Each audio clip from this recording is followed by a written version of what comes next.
ప్రస్తుతం ఇండస్ట్రీలో కుర్ర హీరోల్లో స్టార్ ఇమేజ్ తెచ్చుకున్న వాళ్లలో మెగా హీరో సాయి ధరమ్ తేజ్ కూడా ఉన్నాడు. అతని డాన్స్, యాక్టింగ్ లో ఒకప్పటి చిరంజీవిని తలపిస్తున్నాడని ఇప్పటికే అభిమానుల నుంచి ప్రశంసలు అందుకున్నాడు. అయితే ఏమైందో ఏమో కానీ ఈ మధ్య కాలంలో అతనికి టైం అస్సలు అనుకూలించడం లేదు. ఆ మధ్య వచ్చిన విన్నర్ మూవీ, అంతకు ముందు వచ్చిన తిక్కా మూవీ డిజాస్టర్ గా మిగిలిపోయాయి. అతని కెరియర్ గ్రాఫ్ చూసుకుంటే 3 సినిమాలు మాత్రమే హిట్. అవి కూడా దిల్ రాజు బ్యానర్ నుంచి వచ్చినవే. మళ్ళా ఇప్పుడు కృష్ణవంశీ మీద ఎంతో నమ్మకంతో రెమ్యునరేషన్ కూడా తీసుకోకుండా చేసిన నక్షత్రం సినిమా మళ్ళా ఫ్లాప్ టాక్ తెచ్చుకుంది. అలాగే ఈ సినిమాలో సాయి ధరమ్ తేజ్ పాత్ర కూడా అనుకున్నంత గొప్పగా అయితే లేదని ఆడియన్స్ తేల్చేశారు. దీంతో ఆయన ఖాతాలో మరో ఫ్లాప్ చేరిపోయింది. దీంతో ఇప్పుడు సాయి ధరమ్ తేజ్ కి ఖచ్చితంగా హిట్ కావాలి.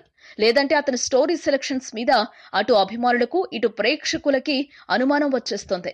మరి బీవీఎస్ రవి దర్శకత్వంలో ఆయన నటిస్తున్న జవాన్ మూవీ ఎంతవరకు ప్రేక్షకులకి రీచ్ అవుతుందో అనేది ఇప్పుడు డౌట్ గానే ఉంది. ఎందుకంటే ఇప్పటికే బీవీఎస్ రవి కెరియర్ లో వాంటెడ్ రూపంలో భారీ డిజాస్టర్ ఒకటి ఉంది.